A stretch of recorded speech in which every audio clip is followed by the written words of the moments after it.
It's the Green Rush Nation podcast. I just had the bluest dream that you've ever seen, and I can't believe that shit was green, cause it hit so clean, and my history is a mystery. I don't give a fuck, I just hit the tree on the 5th degree. We don't pit for free. If you don't got 5 shit, get up and leave. It's the Green Rush Nation podcast.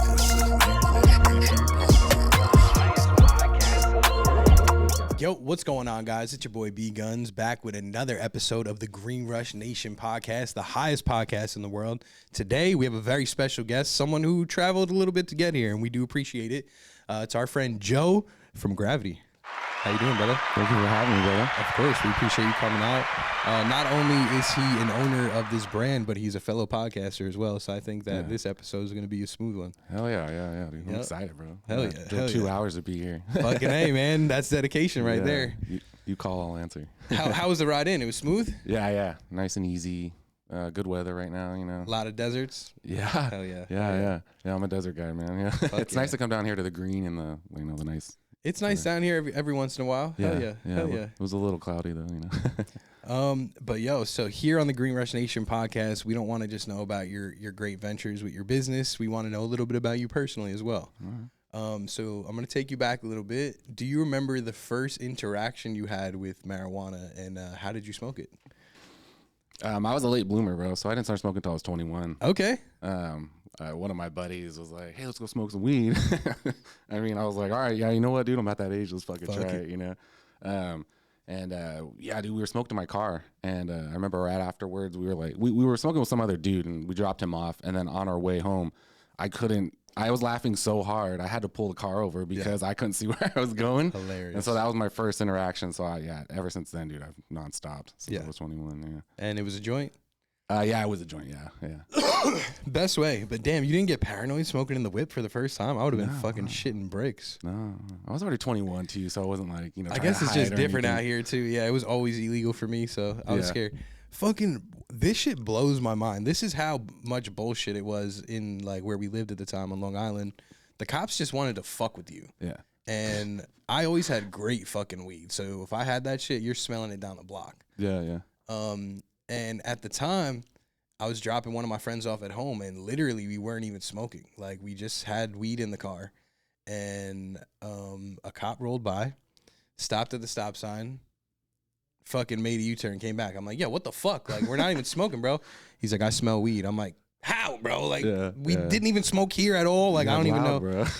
And so thankfully, he wasn't a dick. But the kid was like my age, too. So I was like, come on, bro. Like, how old are you, said? I'm 31 now, but at the time, I was like fucking 23, 24, maybe, you know? Yeah.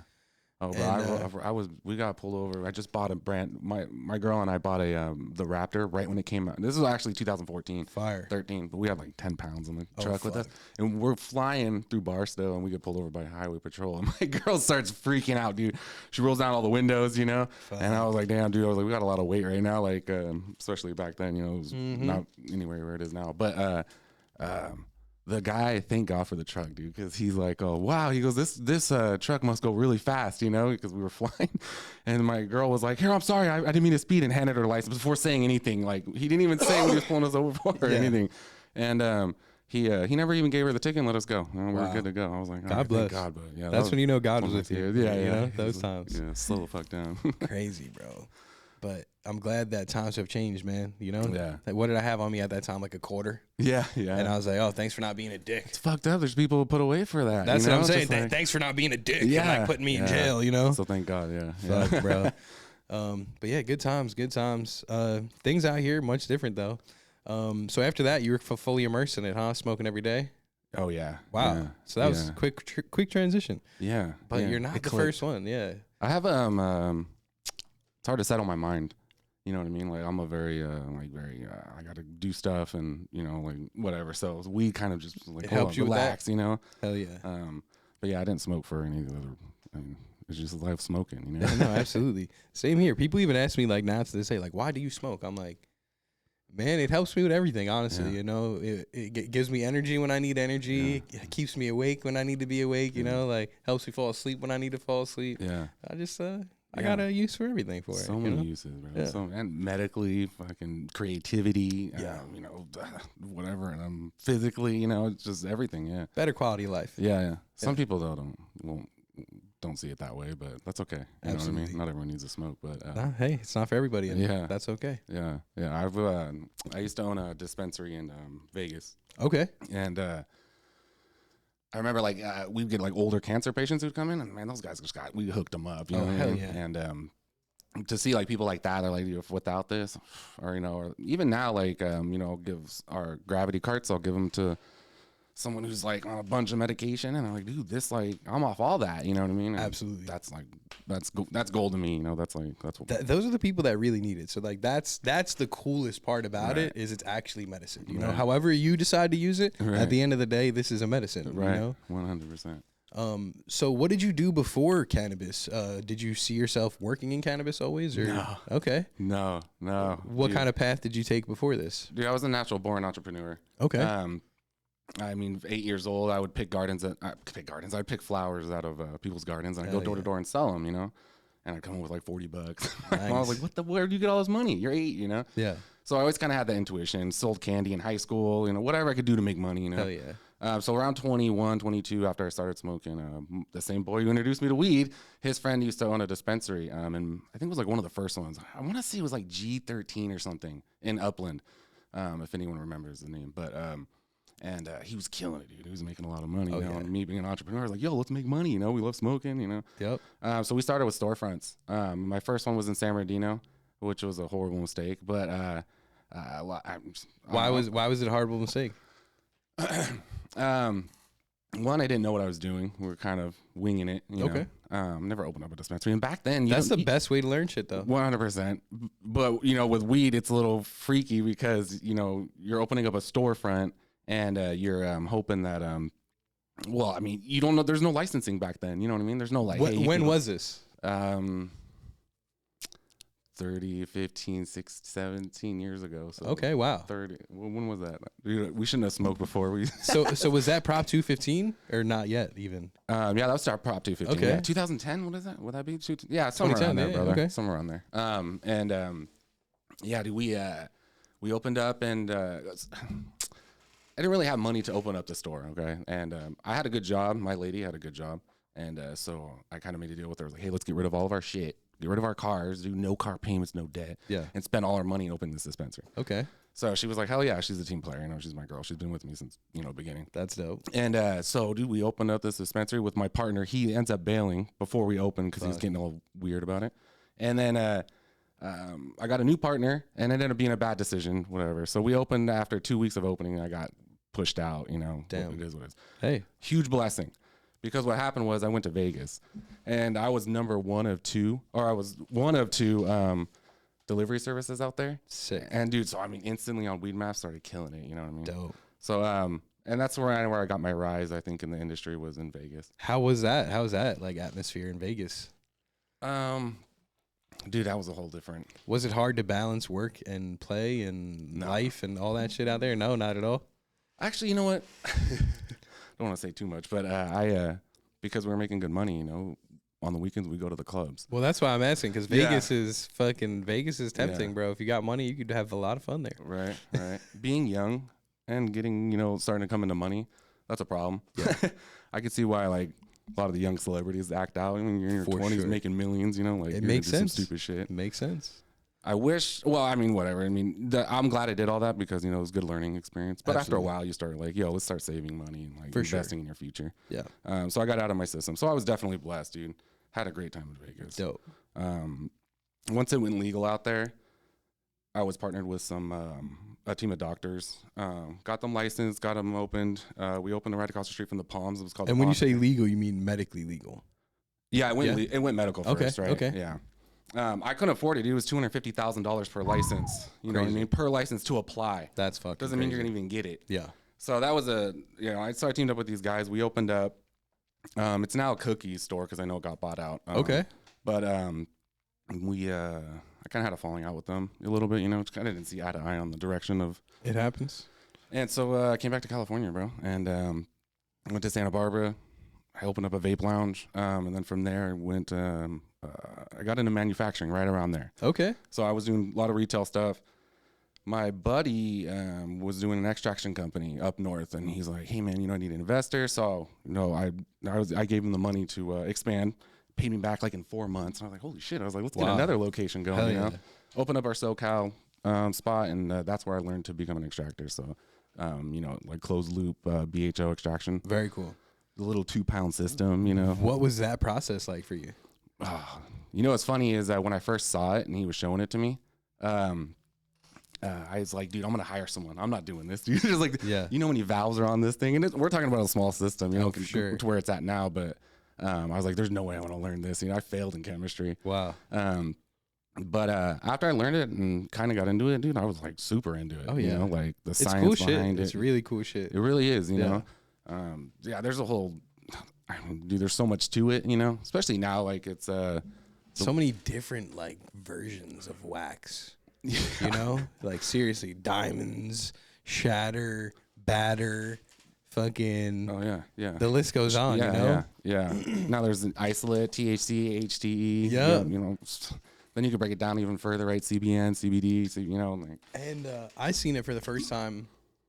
Thankfully, when I started with these guys, it was about a year ago, but I jumped right into it. They had a facility up in Adelanto, so I was able to see like the live fucking extractions and growing and all that shit. So I jumped into it. Like I was like a fucking kid in a candy store at first, you know? Yeah. But then it just became like regular everyday shit after a little while. Yeah. But that's why like I even got to remind myself sometimes like, bro, just fucking make the content because like I said, people are dying to see this shit. Right. You know? Right. The problem, I agree with you, man. That content, it's just, so let's talk about that for a second. Absolutely. Because after I got into extraction stuff, I've always loved to work with. I'm very artistic, so I grew up like playing in bands and playing music. Hell yeah. What did you do in a band? I did everything, but mainly it was guitar and bass. Dope. Hell yeah. I did some singing, but I ain't doing that anymore. Hell yeah. And then. Anyway, so when I got into the industry, or was later into doing extraction, I moved up to the high desert. We started a YouTube channel. Okay. My biggest gripe, bro, like it's probably not so bad now, but like growing up or going through the industry, it was like everyone always thought when they like knew you were a stoner, they thought you were like a low life. You know what I mean? You're like, oh, you smoke weed, Yeah. So I was like, dude, I own multi businesses because I've owned a bunch of other companies too. See, that was me too, bro. Like I was also a young entrepreneur who smoked weed. Right. So there was a but stigma. still hustled. I didn't give a fuck at that point. I was just like, whatever, bro. Right. Think what you want. Right. So I started this YouTube channel called Royal TV, and with some buddies, and I was like, man, we're gonna do cool shit, and we're gonna show people like, oh, yo, these guys own all these companies, and they're doing like crazy weed stuff, And that was kind of my goal behind it. But, okay, I like it. So I think I showed you that video we did. It just went a little semi-viral the other day, or last month. It was we did a 3-pound dab. I was gonna say the largest smoking in in history. Yeah, we tried to make set the world record. Set the world record, for the biggest room dab. Okay, yeah, which is like basically being in a room, right, and just lighting off the biggest fucking dab. Crazy. So, yeah, we did 3 pounds. Wow. That was fun. And you guys got stoned? Oh yeah. Hell yeah. I'm not, dude. You know what? Even though I've been smoking so long, you see people take dabs, like 1 gram dabs and not cough. And I'm like, bro, no 1 way, gram bro. is crazy. I could take fat dabs and not cough, but 1 gram is insane. I don't care what I fucking hit, bro. If it's a 1/4 gram, whatever. I always cough. Dude. I don't have that kind of lungs. I'm just a bong ripper, so for me, to rip a fat dab, I think I'm gonna cough every time. But then people are like, damn, bro, how the fuck? I was like, I don't know. Blow clouds too. Blow clouds. Yeah. Dude. Oh yeah. That's this guy. He knows. I like little baby puffs. What were we talking about? Smoking weed. Yeah, you were talking about the extraction process and the content. And you made your YouTube channel. Yeah. So, dude, we did like one where we had a car and in the middle of the desert, and we set up cones, and then we lit a hot box in the back, and then it just like so you couldn't see where you were driving, and we had to like go around an obstacle course. Okay. So we try to get real creative with it. That's cool. That's kind of cool. just have fun with weed and show people like, dude, weed's just weed. You know what I mean? Hell like, yeah. Get over it. Fucking A. No, I like that. Yeah. So sounds like a lot of fun. So what? How long did that last for? You guys said like. You're not doing it anymore, or you're still doing it? Dude, you know what? And this is when you really learn about marketing and production, how much it costs. Oh, fucking A. Like, it doesn't look like it when you watch the episodes, but like, dude, I mean, we would spend at least, I mean, like on a cheap episode, like $1,000. You know what I mean? Product, like our videographer, he got paid, you know, like we had to get things aligned, you know. Of course. We went to DC. I took the whole team to DC, and we went to their National Cannabis Festival, they call it. And we got these like small little tents you sit in it, and we lit a dab up in there, so like people just get lit, you know. And all we asked for was just to follow us, and had a good time. But dude, that was like way too much money, more than you know. And I was like, and so most people don't realize that. They don't realize they want to do all this fun shit, but it's like, yo, this all costs money, bro. Yeah, and I would love to do it. Yeah, but then you also get pushback because you're on YouTube. They don't like weed. You know what I mean? They're not going to show your shit to everyone. That you know? side of it. Right. And so like then you kind of get beat down a little bit when you're trying to like make something happen, but you know weed just keeps pushing you back and back, you know? Of course. Whatever. One day. But that's why I believe in just making the content. And like you said, make the fun content. Yeah. And people will tune in, you know? So you don't need the algorithm to push you. You just need to be dope. Right. And it doesn't need to pick up right away. You know, that shit is over time. Most people that you see that have big followings, that's a 10-year growth. Yeah. You know what I'm saying? People don't realize that YouTube either, especially is a slow game. Yeah. That's why like I try to explain to these guys, we're almost a year in, we have like just around 500 subscribers. And I've done this before. And I told them, I'm like, this is no easy feat. Like 500 in a year organically, no paid, nothing. Like that's fucking congrats to us, you know? Obviously it's no crazy numbers. We never went viral or anything, but it's the consistency that got us here. You know, the fact that we did put out an episode every Tuesday, and the grind matters, you know? Right. So, but 10 years, that compounds, you know? Now we have 10,000 followers. Yeah. And boom, so now you put out an episode and you get crazy views every time. So it's not about, we tried it and it didn't work. It's like, no, bro, you're building some shit so that over time, that will compound. Yeah, I agree. I mean, that one video we did that got, you know, over 1 million. See? That took 5 years. Like we did that 5 years ago. Exactly. So. And you never know which one it's going to be. That's why you just got to keep making them. Right. You know? Right. And then once you're up, you're up. But yeah.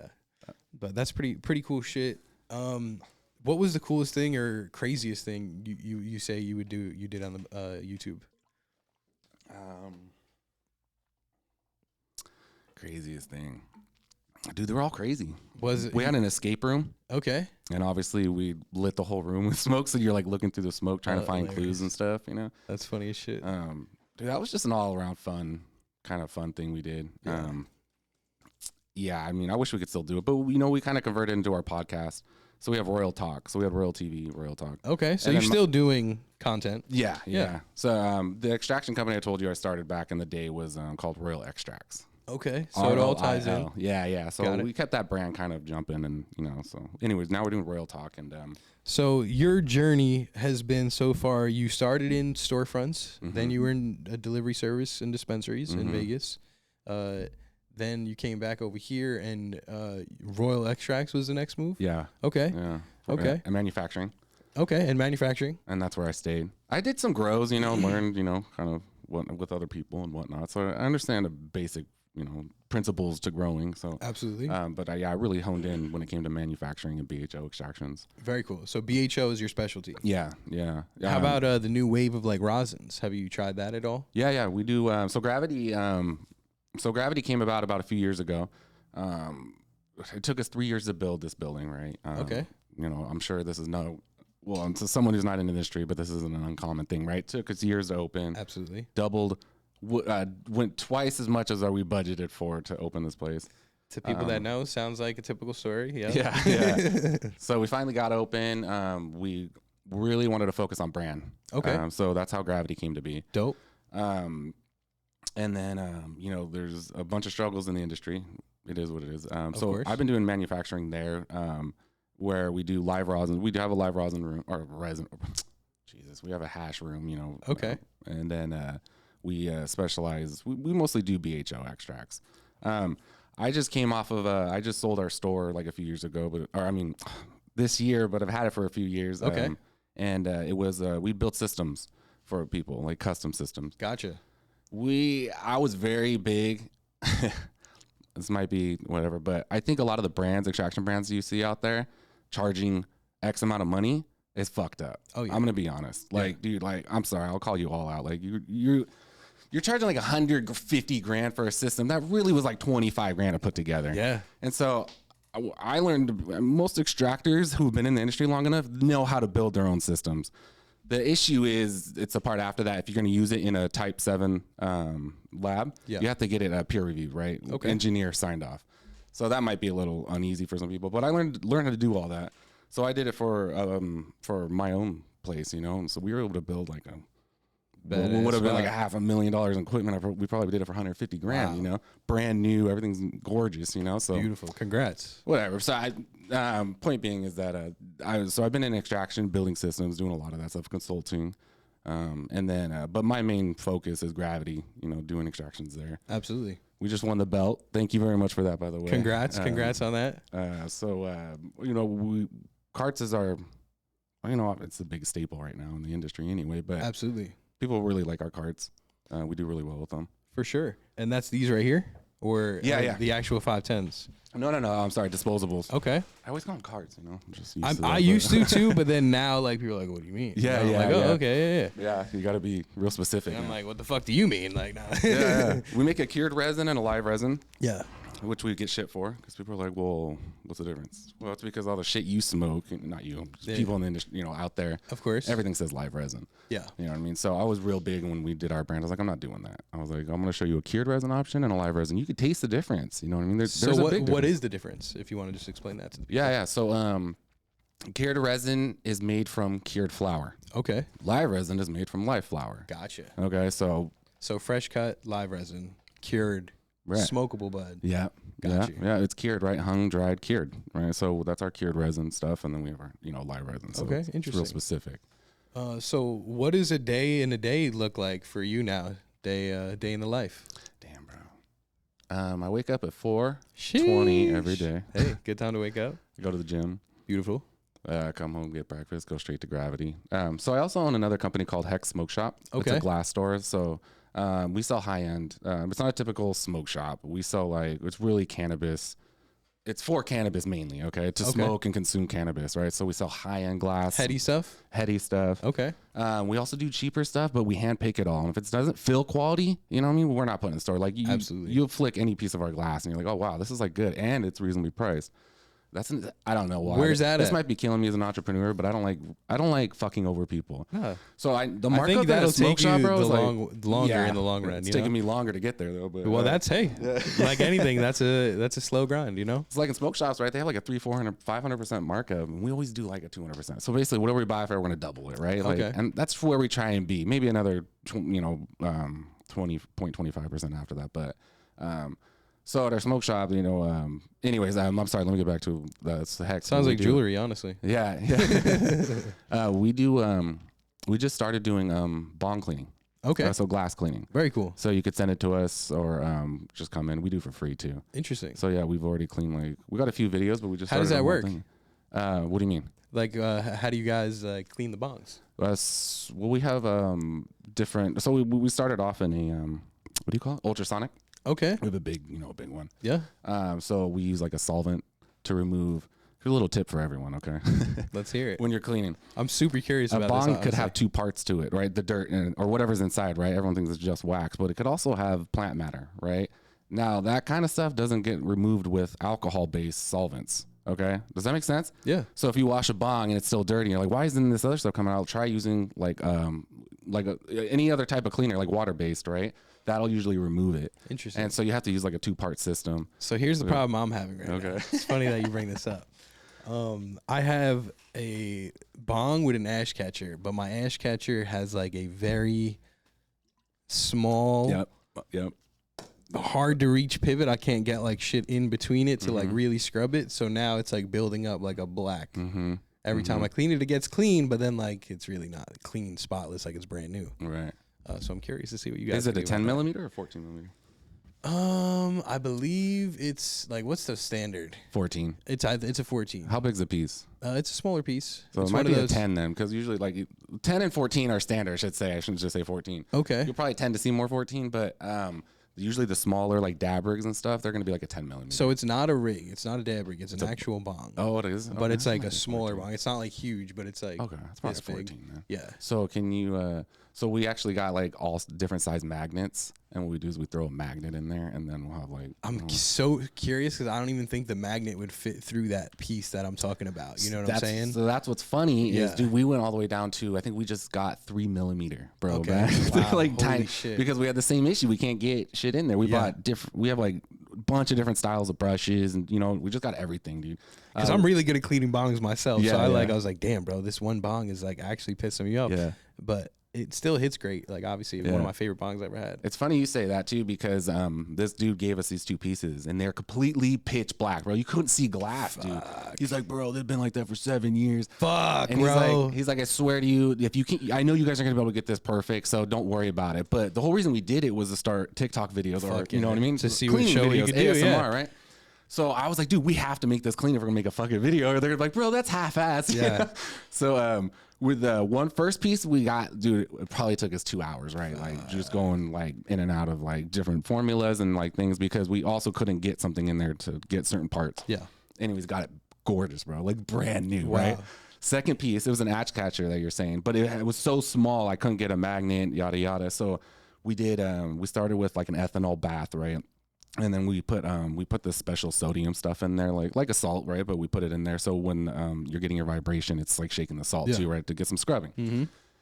Then we did a water bath with like it didn't look like it had any calcium buildup, so but we'll put like a splash of CLR, and then we did I can't remember. Actually, I probably shouldn't say everything anyway, right? No, so don't give them all the stuff. Yeah, dude, and it was still like the center down stem was so black, bro, and I was getting fucking mad. And I was like, you know what, dude? At the lab, at Gravity Lab, right? We use methanol baths for cleaning, so I went and threw it in there, right? And dude, like after like an hour pouring out, it was almost perfect. I was like, oh sweet, dude, I'm gonna put one more hour in here, and this thing's gonna be tits. And then I went to go pull it out, and it broke. Damn. Dude, see, that's the one thing about cleaning glass and having glass. Like, I broke so many beads. Yeah. Holy shit. Yeah.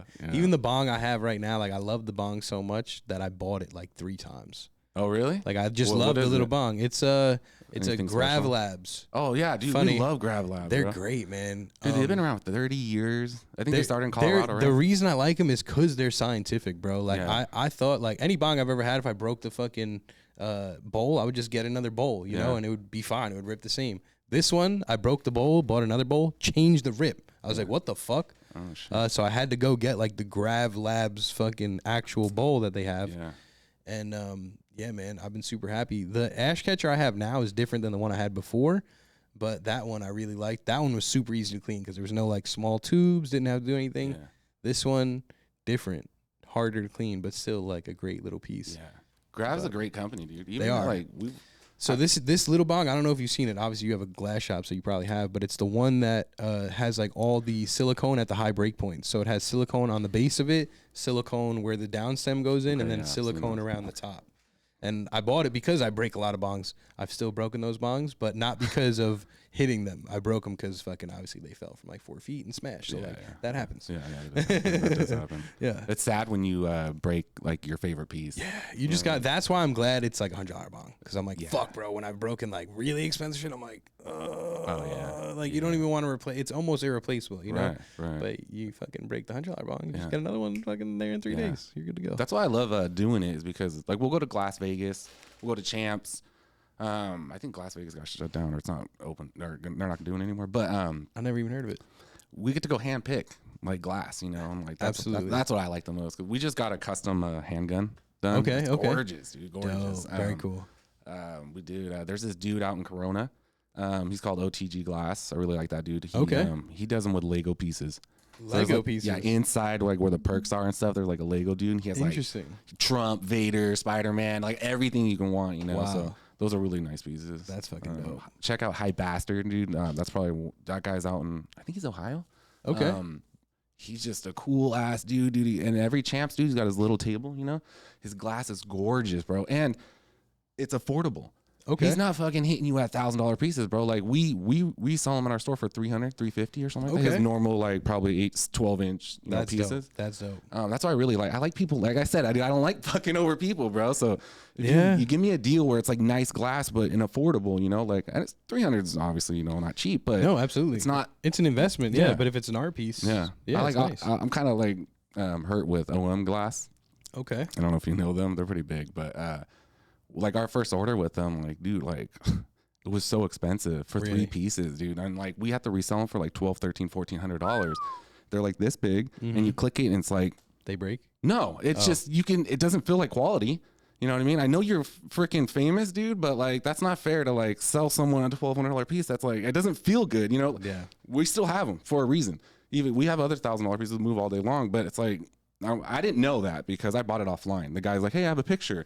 I was like, "That looks gorgeous." You know what I mean? This is when I first started in glass. It wasn't real too, so it's probably my fault to be honest. But you live and you learn, man. Yeah. But anyway, so that's why I said we try to be that glass store where it's like we're gonna give you nice stuff, get people. I want to get these little guys like in here that have doing good work. Absolutely. So yeah, I like bringing up the community like that. But shout out to that. Yeah. But so speaking of Gravity, are you guys in any stores? I would assume. Oh yeah. Okay, where are you guys at? It's hard to say because so we don't do our own distro. We don't have our own distro. Okay. So we have some reps. We don't like keep track of our like stores like personally. I would say exactly where you're at. Okay. You know what I mean? Just we kind of know who we're because we're obviously filling orders and of course doing that. But we have like a lot of reps who are real good. They're like with the stores, always helping out and like just really on top of it. Anyways, beautiful. So I know we're like I think we're in Cake House.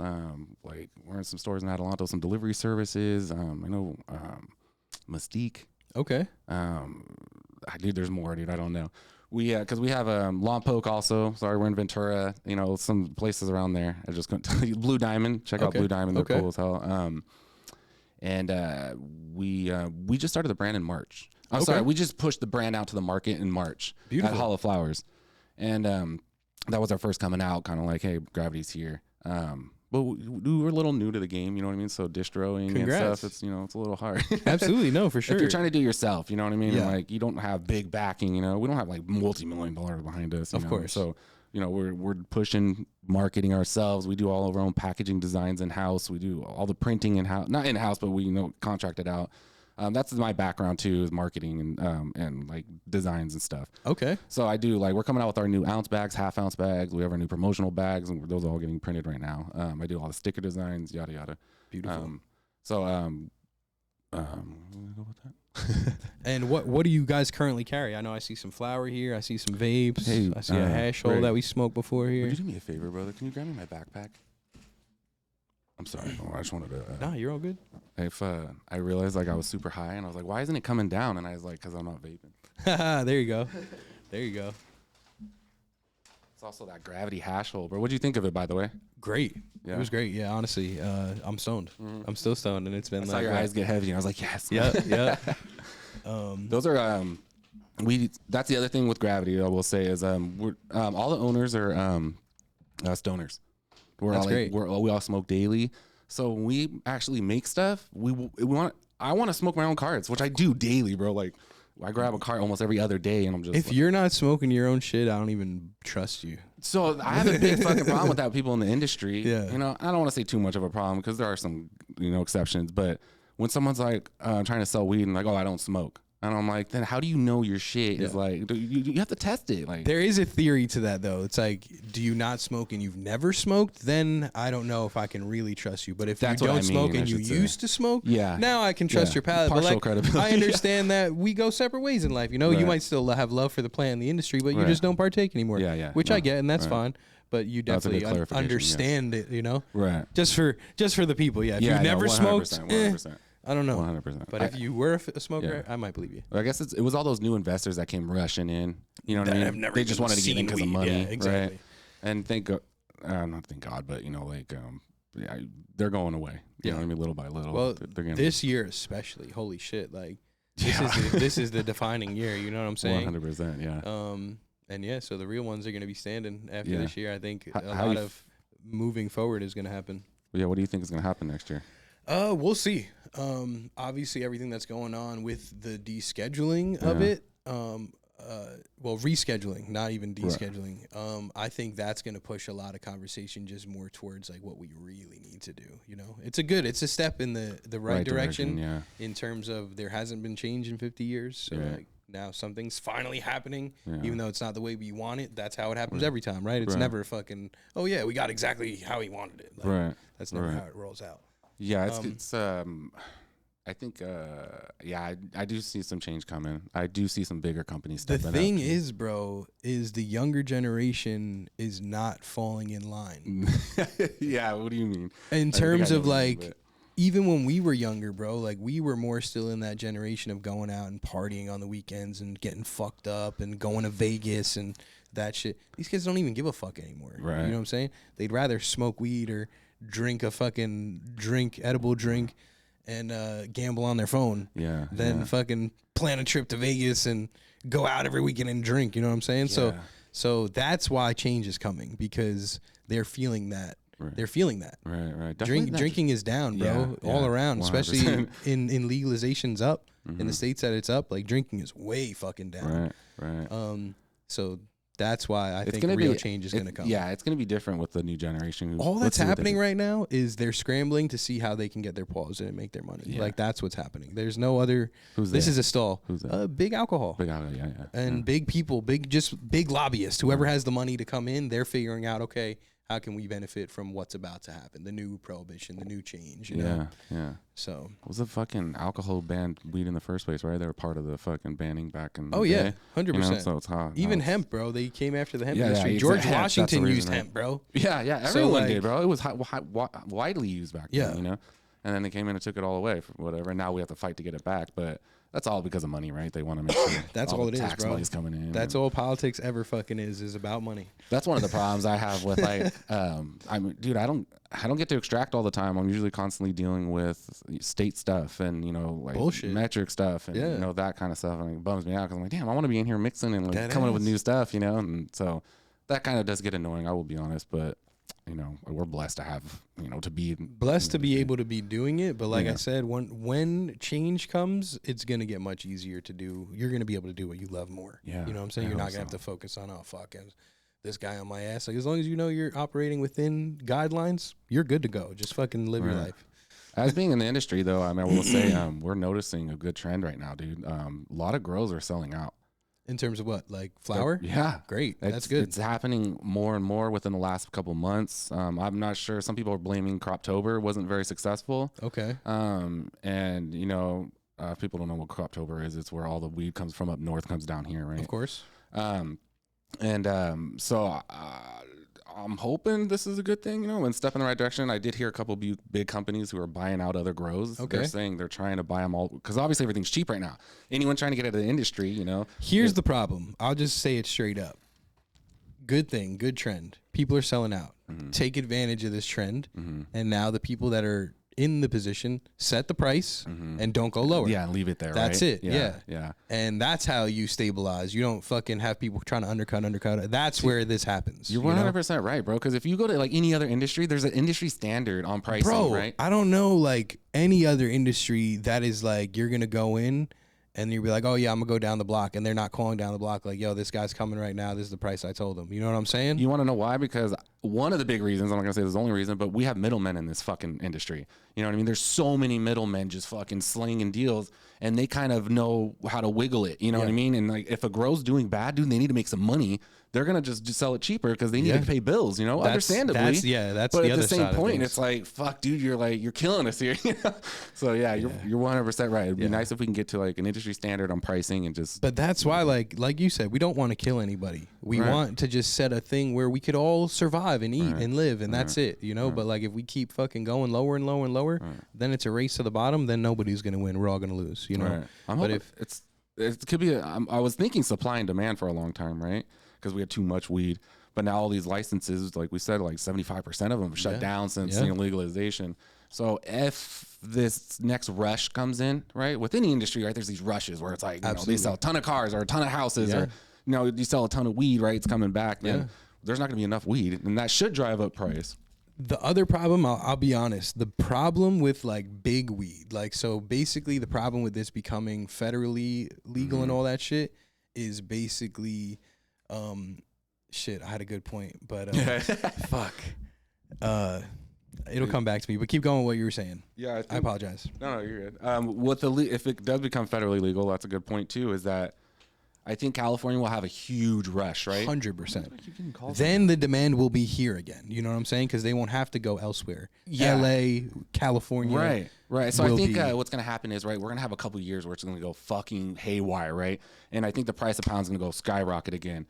But as the states start to legalize themselves, it might settle off a little bit. But dude, California will always be number one weed, right? Yes. I mean, come on, in the whole world, dude. Like, yeah. That's what I was saying though. So for big investors, they're skeptical on weed for that reason, for the federal So that's why they haven't really fully invested. But now with the whole thing, it might be stocks have shot up, bro. Now there's more interest peaked because now, oh shit, now we can invest in this. Now it's an investable thing, you know. Right. Before it was, I don't know where it's going, you know. But now it's like, now there's a direction. Now I can get behind this, put my money and start investing and build some shit. Right. So that's why I don't even know if were you at MJ this year? Yeah, I did go. A lot of people said that a lot of the people that have not been out in a long time, decision makers, were at MJ, looking for new things, newest of the newest, looking for new people to meet, you know. And that's because I feel like times are changing. So like I said, the people that are still here are pivoting and they're like, okay, what's going on around me now? Yeah. That's that. Let's hope they all learn their lesson. Yeah. Though, like that big money that just came in and just thought they were going to do it. Because what did it come down to? It almost came down to just quality. Yeah. Right. What it came down to is people who gave a fuck. Yeah. You know, the people that really gave a fuck, the quality was great. Right. Operation was probably great. But the people that came in with just the money and, I'm going to make a lot of money, they didn't give a fuck. They cared about the money. Right. I mean, you can't just talk about just cultivation. Like, you can't just come in and be a grower. No. Some of those guys, dude, have been growing for 30 years, dude, fine pointing every little aspect to it, you know? And, like, those are the guys, like, you know, the investors are trying to swoop up, right? Because they need that, dude. But absolutely, without that grower, like, there's no manufacturing without the grow. There's nothing without the grow. Nothing. It all starts there. Yeah. So, like, that's a very important thing. Like, and I think, like, with our flower, dude, we're always like, we're not always on point, don't get me wrong, but like our quality is always there, and like that's what we strive for. You know, we want to like just give you something that's just great. You know what I mean? Like, you're gonna smell it, it's great, it smokes good, it tastes good. Absolutely. So if these guys need to concentrate, everyone asked me too, like, do you think like the big tobacco is gonna come take it over and stuff? And maybe in the next generation, but the problem is with our generation, there's so much culture to it. Big tobacco. See, here's the thing. Here's my theory. Big tobacco still has the youth. You know why? Because big tobacco still has vapes. Yeah. Big tobacco still has fucking, what is everyone doing now? The fucking nicotine pouches, whatever. Zins, just like dipping back in the day, you know what I'm saying? So they still got their youth in their sense, you know? Those kids will sit home, gamble all day, put his in, they're good. Well, what complements marijuana? Fucking nicotine. 100%. You know what I mean? Like, either coffee, nicotine, and weed. But in my opinion, they're not as worried as big alcohol. You know what I'm saying? Big alcohol is shit breaks right now. That makes perfect sense. Yeah. That makes perfect sense. Yeah. Because they're still in there. Like you said, it exists together. So you need a blunt. That shit's tobacco, so fucking weed and tobacco is always going to coincide. But alcohol, I don't think they got bought. I would have known that for sure. Yeah. I do news, so I didn't hear about that. Yeah. I would have. They actually just bought people. Yeah, I could say that with confidence. Unless someone comes and buys Flora, then that'll show. Did you hear about that? What's that? They bought Gold Flora. Sizzy bought Gold Flora, making them now like the largest retailer in the nation. Really? Now they're up to 61 locations. Wow. Yeah. Because they just acquired like 12 here in California. 12 more. Those guys are something else. Fucking. Especially when they're selling ounces for like $30. You're like, how the fuck, bro? Crazy. But I mean, more power to them, man. Hey, it's cool to see. Like to me, it's just wild to see. It's fucking like Walmart. Yeah. They're gonna be one of those staple brands, right? That came in. And what about cookies? What's the news with them? So they're doing their thing, obviously they've lessened their presence here in California, but I think they've just internally done things, Burner has done his thing as well, and they kind of came to an agreement with their separate ways, but they're opening shit down in like Jamaica and all over the place. So they're still doing great. So that's the other thing. I'm hearing a lot of these brands going out of the country now. Oh yeah, and just that's like a big thing. Really focusing on a lot Spain. of people I've been actually had on the podcast recently. They're going into like Greece, Israel, Australia. Israel? Yeah, that's what I was saying. I was like, what the fuck? And super interesting to hear, but like the world's not waiting, bro. No. You know, and that's the one thing that like they're moving quicker than we are. That's what I was gonna say. Like if we don't, I think that's also what we're starting to realize here in America. It's like, ha ha ha, yeah, we could joke and fucking do what we want to fucking stop shit over here all we want. Right. The world ain't gonna wait, bro. So we got to get our shit over here to make sure that we can distribute that, like you said, and LA, where it grows the best and the people grow it the best, can use that around the world and not just fuck around and oh yeah, they're gonna do business here. No, like we're gonna get fucking ran over in that sense, you know, if we don't get our shit together. Yeah, they're moving fucking fast, dude. Yeah, man. Fucking Trump. Hurry up, bro. Right? Let's get this going, dude. I would love to, I mean, on that aspect, the content-wise, shit, man, I would love to just go explore the world, bro, see what's going on in weed, you know? Because I hear great fucking things is happening. Yeah. And it's not here. Yeah. Well, New York's legal now, right? New York's legal. New York's fun. I'm talking like the world though. Like the United States is cool. I've been a couple places. I've been to New York, Michigan, here where it's all legal. Obviously Massachusetts. That's really it for like the legal. Oh, I've been up in Washington as well. But that's really it for like legal. I'm curious on how those states are going to do, because I've talked to people in Minnesota, South Dakota. I really just truly think, like, I'm sure not all operations is going to move here to California because that just doesn't seem viable. Right. But whoever's doing it right is going to be doing it right wherever they're doing it, you know? So I think even in those states, they're going to have their niche, and the people that do it well, they might grow. Right. Their scale might go up. Right. But the people that are not are probably just going to source from someone else that is, you know, because at that point there's not going to be a need for, we all grow. What the fuck, bro? This is an industry now. Yeah. Like the best of the best. We need the best of the best. We don't need you wasting your time having fun growing over here, you know, like. Right. What do you think about like product versus distribution? Like, what do you think is more important? I mean, obviously it's product, because you can distribute it all you want. If it's not good, no one's going to come back for it, you know? So I kind of disagree. Interesting. Well, in my opinion, that's just my opinion. 100%. I only say that because, like, dude, you'll see fucking spinners, bro. Let's talk about a fidget, bro. It's the stupidest fucking thing, bro. Multi-millionaires, right? Like, made out of that stuff.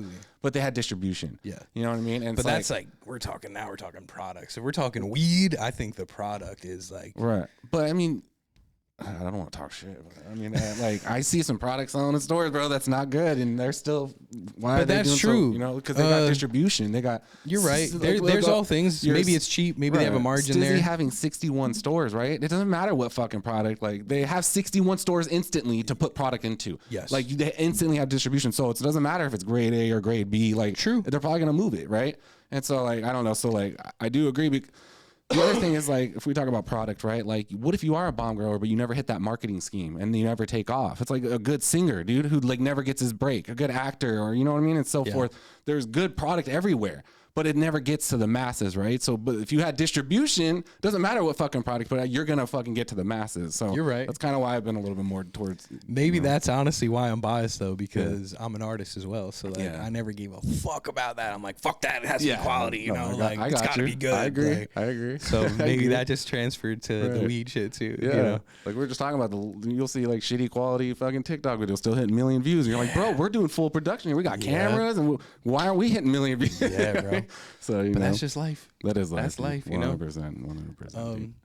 And that's why, like, that's the great thing though. You choose. Like, this is a choice. Yeah. You don't have to do this shit. We're gonna you stop, know? Right? Yeah. Fucking, I love to do this shit. You know. So that's why I don't give a fuck. Like, okay, great. If it goes viral, it goes viral. If it doesn't, it doesn't. I'm still gonna be here next week with whoever else is gonna be on the podcast. You know. So for me, the numbers come secondary. As long as we're putting out a good product, we're good to go. Yeah. You know. I agree. The distribution will come. Yeah. Yeah. Yeah. I wish it was that easy, but I agree with you. I'm like it's like with our brand, it's like, dude. But I'd rather talk to someone like that actually has faith and believes in their shit, you know, than like, it's okay. Right. You I'm know? just trying to get it. I'm everywhere, but it's all right. Yeah. Fucking A, you know? No, I agree. Hopefully they don't have the mentality, but You know, no, for sure. It comes down to there's two parts. So you got to pay bills, and you got to, you know, you want to be a certain thing. You know, like I wanted to be, you know, growing up being in a band, and like I was like, oh, this is gonna pay the bills, dude. You know what I mean? Like I gotta, you know. But no, I can get you. Absolutely. Works in every industry too, I think, you know. I think this is a great point to ask. Where do you see Gravity, say 5-10 years down the line? Oh man, dude, I would love to, you know, I think we're on, let's say 15 stores right now. You okay. know? I'd love to really, because we're really trying not to do that kind of distribution wise, like just, you know, wholesale it. We really want to push our stuff. And if all of our product can go straight into like our jars and hit all the stores, that'd be ideal. I'd love to be I want to be a good, well-known brand. You know Absolutely. what I mean? And they're like, yo, their product's always fire. They always have good stuff. You know, like I love their product, you know, that's a dream come true, obviously. Cause yeah, I mean, who doesn't want that? You know? Who doesn't want that? Right. Of course. So yeah. And anything coming up 2026? Any events? I know you guys were at the industry summit, so you definitely do events. Yeah, I know. Hall of Flowers is coming back up, so I'm not sure if we're jumping in that yet. Okay. Do you ever think that you plan to be nationwide or even multiple countries? Yeah. Okay. Yeah. We've already been talking to East Coast states, you know, about getting involved over there. But kind of like you said, you know, dude, if it doesn't really come, you know, I'm not gonna say easy, you got to work for it. But of course. if it, you know, it's not organic. If it's not organic, you know, we're not gonna push too hard for it, you know. Of course. Especially since the weed industry is a little shaky right now, you know. Yeah, I think we definitely want to go a couple other states soon. And then as far as other countries, I don't know. We're going to see how this year takes us. We're going to keep pushing our stuff, getting better and better, what we do. And then, we're definitely going to be attacking it all year. This is our life, you know? Absolutely. So, yeah, I'm excited to meet new people. That's the other thing. This industry just brings so many fucking cool people. That's what I love about weed, bro. Everyone it really smokes. does bring people together. Right. And you never know. Like, that's why, like, you really can't judge a book by a cover. Right. The other day I pulled up to an event and we're pulling up and, like, there was a lot of old people pulling up. I was like, yo, are we at the right spot, bro? Like, I don't know.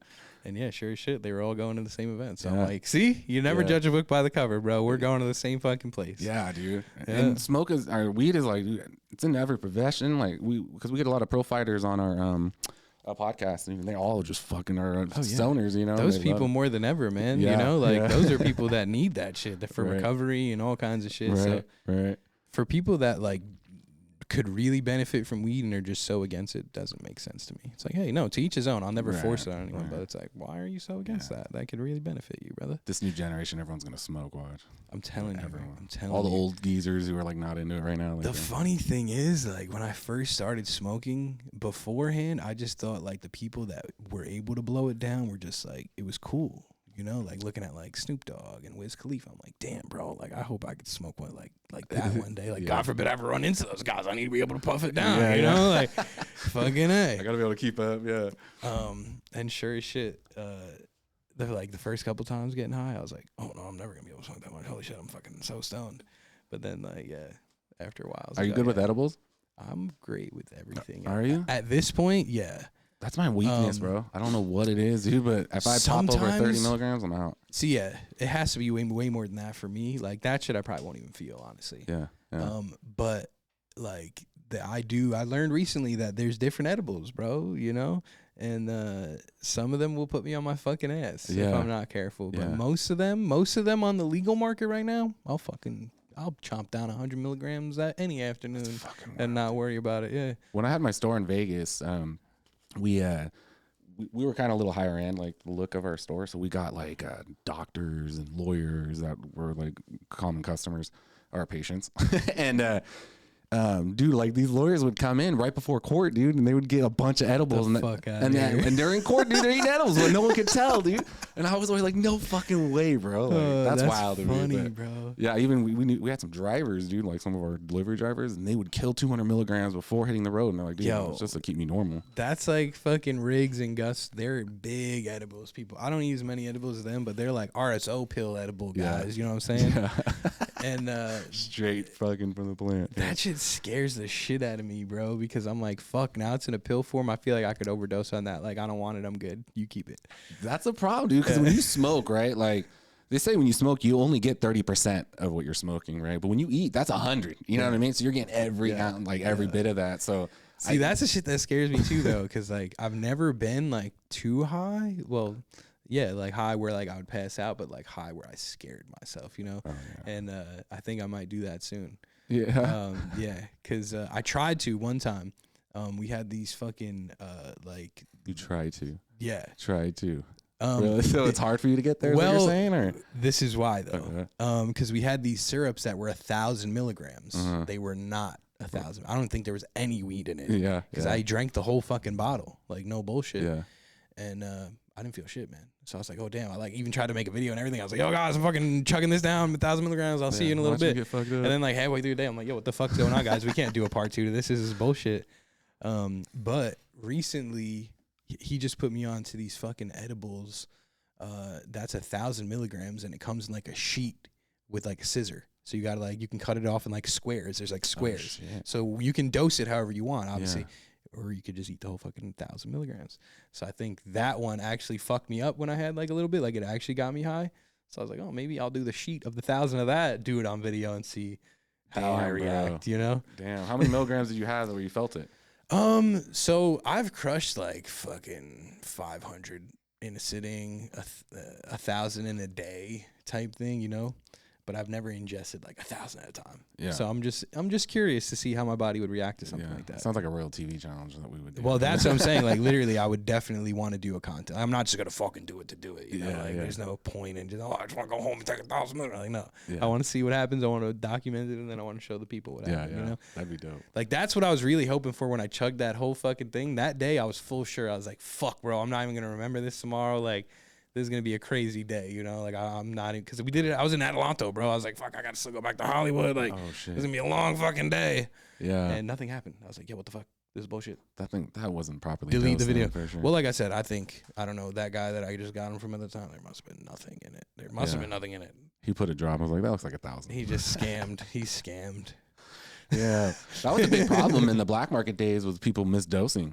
Oh, you know what I mean? No one could dose right, and you're like, well, that's the thing, bro. And I'm gonna do something on this too. I'm gonna make edibles the way I used to fucking make them back in the day when I was in high school, because those shits used to fuck me up every time. Yeah, you know what I'm saying? There was not a bad batch of brownies. I never had a bad batch of brownies that I made myself. Right. You know, those shits would always like oh fuck, it's not working, and then fuck, I'm fucking high. Yeah. Those were the most dangerous, dude. The fucking kitchen cookies, brownies. Oh yeah, bro. But we would do butter for the most part. Yeah. But sometimes we did oil, but it was mostly butter. We just melt the butter down. Yeah.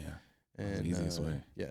How everyone did it back in the day. Fucking tasty. Put the weed in it. Yeah, it tastes just like weed. Yeah, I'm not a fan of this whole distillate phase. I just feel like everything's distillate, you know. Yeah. Just like, oh, come on, let's get back to like the actual like full spectrum extracts of stuff, you know. Feel the whole plant, right? Yeah. And that's how I feel about our carts. Like we don't use distillate. Okay. You know, we'll use a liquid diamond sauce with like a heavy HCE like topping, you know, and but you get like this full body high versus just like this crazy like little head rush. You know? Yeah, I feel it. And so yeah, dude. But you know what, dude? That's the other problem with the younger generation that you're kind of talking about is they like that fruity. That's a trip to me, bro. I can't talk about it enough because I really didn't think about it until recently. Like, I really didn't think about it until, like, holy shit, these kids have never smoked weed. Yeah. You know what I'm saying? They've never smoked weed. They're getting high on something different. Yeah, bro. So that's a trip to me. But that's going to be this new generation. They're going to have stories. We're going to tell them it's illegal. They're not going to believe us. You know, like, it's going to be hilarious. Yeah, it's going to see what, like, the products turn into in the next 5 years, you know? Oh, yeah. Like, is it even going to... Yeah, you're right. Dude, are they even going to want flour anymore? Yeah. I always want it. So, like, there's always going to be a need, but like... Yeah. The next generation, that generation after that... It might go underground again. Like, fuck, I got to call my drug dealer again for some good fucking weed. There's some good... You know what? The thing I think will always save weed is our culture. Oh, yeah. Weed's got a huge culture about, you know... I mean, so much to it that I think... Because I will say, dude, like, I know a lot of younger dudes... Like young, you know, like not like 20, you know, 19, whatever. They're hustling weed. Oh yeah, you know, what I mean, like, they're obviously the middleman kind of thing, but those kind of kids, they're gonna keep that going because they understand quality and they're moving. They understand the hustle behind it. You know, so I think it'll always be around, but no, for sure. There's no way. As long as we're around, there's no way flour is going anywhere. You know what I'm saying? Our generation will keep that around. And you know what it's becoming to me is like a wine.